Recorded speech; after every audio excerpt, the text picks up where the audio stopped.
तो hello everyone, I hope आप सब लोग अच्छे होंगे। और ये हमारा ग्लोबल का सेकंड पार्ट है जिसमें हम ग्लोबल के बारे में आपको बताएंगे, उसकी डीप नॉलेज आपको दी जाएगी। तो आप ज़रूर इसको फुल वॉच करिए। पर कैसी कलर मिक्सिंग करनी है, कितना रेशियो रखना है, कितना टाइम रखना है, कि वाइट हेयर को हम किस बेस के साथ में कवर कर सकते हैं, कितने टाइम पर उसे कवर कर सकते हैं, क्लाइंट के अकॉर्डिंग उनका फेवरेट कलर किस तरीके से लाना है, यानी कि जो वो सिलेक्ट करते हैं तो उसको हम इस वीडियो में बताएंगे। और इसके साथ ही हम प्री लाइट के बारे में भी बताएंगे कि प्री लाइट किस तरीके से की जाती है और अपना मन पसंदीदा कलर किस तरीके से हेयर पर लाया जाता है। जैसे कि हमने अपनी लास्ट वीडियो में ये बताया था कि जो 20 डेवलपर होता है 20 नंबर का, वो हमारा 2 लेवल को लिफ्ट करता है। वो आपने लास्ट वीडियो में देखा होगा। आइए अब इसके बारे में फुल नॉलेज हम आपको बताते हैं। जैसे किसी क्लाइंट का हेयर 3 नंबर का है तो 20 वॉल्यूम है वो 2 लेवल लिफ्ट करेगा, और 30 वॉल्यूम है वो 3 लेवल करेगा। इसी तरीके से 40 वॉल्यूम है तो वो 4 लेवल लिफ्ट करेगा। तो जब हमें लिफ्टिंग करनी होती है, अब जैसे हमारा ये 4 नंबर का कलर है और हमें करना है 7 नंबर, ये देखिए ये 7 नंबर हो गया। तो इसमें अभी हम ग्रे हेयर की बात नहीं कर रहे हैं, केवल शेड की बात कर रहे हैं। यानी क्लाइंट का 4 नंबर है और हमें करना 7 नंबर है। तो अब हम क्या करेंगे, 1 2 3 4, तो कितना लेवल लिफ्ट कर रहा है, 4 लेवल। तो हम इसमें 40 वॉल्यूम का यूज़ करेंगे।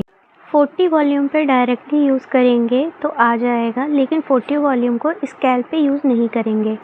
20 वॉल्यूम से स्कैल्प पर हम कलर करेंगे, क्योंकि 40 वॉल्यूम को हम स्कैल्प पे नहीं लगा सकते और 20 वॉल्यूम पर कलर हमारा आ जाएगा क्योंकि स्कैल्प पर हीट होती है। तो इस तरीके से 2 बार करेंगे, 40 वॉल्यूम लेंथ पे, स्कैल्प पर 20 वॉल्यूम। एक बार फिर समझ जैसे हमारे क्लाइंट का हेयर है वो 4 नंबर का है और उसको कलर कराना है 7। अब हम काउंट करेंगे 4 से। हमें कैसे लिफ्ट करना है हमें पता नहीं है, कौन सा वॉल्यूम यूज़ करना है, तो हम क्या करेंगे, 1 2 3 4, 4 आ रहा है और ये 40 वॉल्यूम होगी। क्योंकि 40 वॉल्यूम 4 नंबर लिफ्ट करता है तो 4 नंबर का ये है, इसमें 40 वॉल्यूम ऐड कर देंगे। उसमें कुछ भी नहीं मिलाना है, सिर्फ डायरेक्ट कलर और हमारा वॉल्यूम इसमें ऐड करना। और स्केल पे जब करना है तो हम 20 वॉल्यूम यूज़ करेंगे, यानी कलर हम 2 बार में करेंगे। जैसे पहले स्केल पे कर दिया, उसके बाद में लेंथ पर कर दिया कलर, और उसको 35 मिनट रैप किया, 35 मिनट लगा रहने दिया। यानी 20 स्केल पे, बाकी 30 या 40 है वो लेंथ पर करनी है। स्केल पर हम डायरेक्ट ले सकते हैं 20 वॉल्यूम से, यानी 20 और 40 2 डेवलपर हमने यूज़ कर लिए। अब हमने जो अपने क्लाइंट के ऊपर जो ये कलर किया है वो केवल 20 वॉल्यूम से ही कर दिया। क्यों किया, क्योंकि इसका हमने लेवल लिफ्ट नहीं किया था। क्योंकि इनका 4 नंबर का हेयर है और इन्होंने पहले मेहंदी भी लगा रखी है तो इस पर रेड स्टोन आ रही है, इसलिए तो ये वाला कलर हमने डायरेक्ट कर दिया। अगर इसमें ग्रे हेयर होते तब हम क्या करते, 5 नंबर का हम इसमें बेस भी ऐड करते और उस बेस को हम स्कैल्प पर लगाते, जिससे हमारे ग्रे हेयर कवर हो जाते। यानी इस बेस से हमें रूट के वाइट हेयर कवर करने हैं, स्कैल्प पर लगना है, लेंथ पर नहीं। इस तरह हमारे स्कैल्प के हेयर कवर हो जाएंगे। तो लेवल लिफ्ट कराने के लिए, अगर हमें किसी क्लाइंट का लेवल लिफ्ट कराना है और वो नहीं होता है तो उसके लिए हम अंडर कोट बनाते हैं। तो लेवल लिफ्ट कराना इसलिए ज़रूरी होता है, अगर किसी क्लाइंट को रेड हेयर कराना है या ब्लू हेयर कराना है, ग्रीन कराना है, तो उसका डायरेक्ट हेयर पर नहीं आएगा, उसके लिए लेवल लिफ्ट करेंगे। इसके लिए क्या करें, जैसे ये ब्लॉन्ड कलर के हेयर हैं तो अगर ये कलर डायरेक्ट बालों पर लगा दिया जाएगा तो ये कलर प्रॉपर नहीं आएगा। तो इसके लिए लेवल को पहले लाइट करना पड़ेगा। जिस तरीके से आप ये ब्लू कलर की वॉल देख रहे हैं, अब अगर हम इस पर डायरेक्ट क्लाइंट का रिक्वायरमेंट कलर डाल देते हैं तो वैसा प्रॉपर कलर नहीं आएगा। इसके लिए हमें पहले वॉल को वाइट किया जाएगा, और वाइट करने के बाद में आप जो भी इसमें कलर डालोगे वो बिल्कुल एग्जैक्ट आएगा और उससे अच्छा इन्हेंस होगा। तो इसलिए हम पहले हेयर को लाइट किया और लाइट करने के बाद में उसमें कलर डिपॉजिट कर दिया जो हमारे क्लाइंट को चाहिए होता है।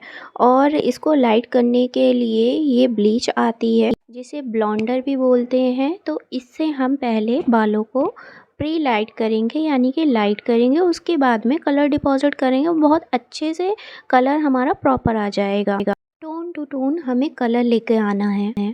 अब किसी को कलर कट करना है, जैसे मेहंदी का कलर है तो ये कटर आते हैं कलर में, तब इनका यूज़ किया जाएगा। इसके अलावा ये वाले जो आप देख रहे हैं ये फंकी शेड हैं, और अगर किसी की मेहंदी का कलर होता है तो उसको कट करने के भी काम में आते हैं।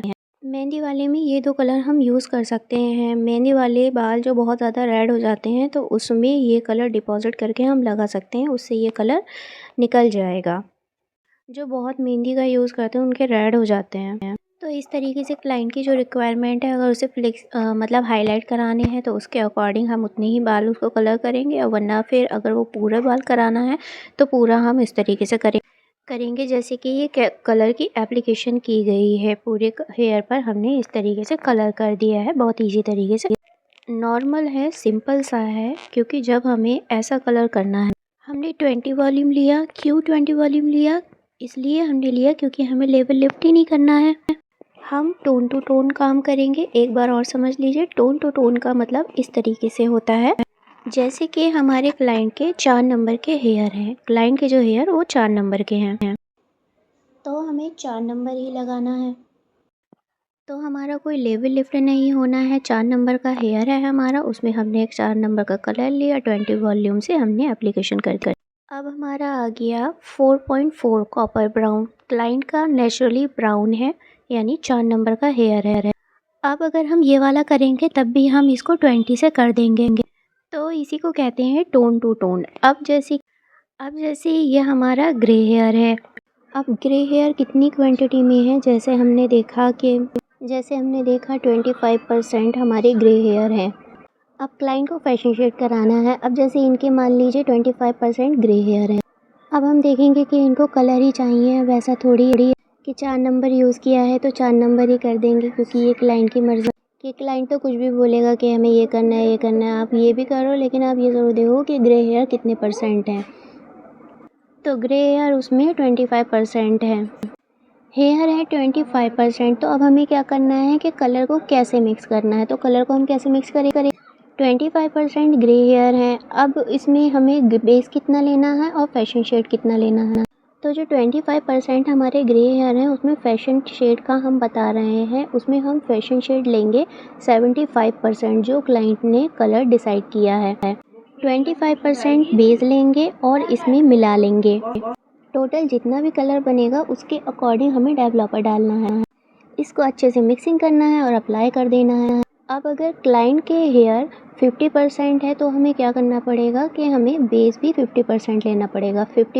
50% बेस लेना है, 50% फैशन शेड लेना है, दोनों को मिक्स करना है और अप्लाई कर देना है। मतलब जितने परसेंट हमारे हेयर हैं उसके अकॉर्डिंग ही हमें मिक्सिंग करनी है। अगर किसी के 100% ग्रे हेयर हैं तो वो ये चाह रहा है कि उसे फैशन शेड कराना है, तो आप उसको साफ मना कर दीजिए कि उसके फैशन शेड नहीं हो सकता है, क्योंकि अगर वो फैशन शेड कराता है तो फैशन शेड का जो कलर है वो बिल्कुल ट्रांसपेरेंट सा आएगा, बिल्कुल नेचुरल नहीं आएगा, जो बहुत गंदा लगेगा। जैसे प्लास्टिक का कलर होता है वैसा उस तरीके से नज़र आएगा।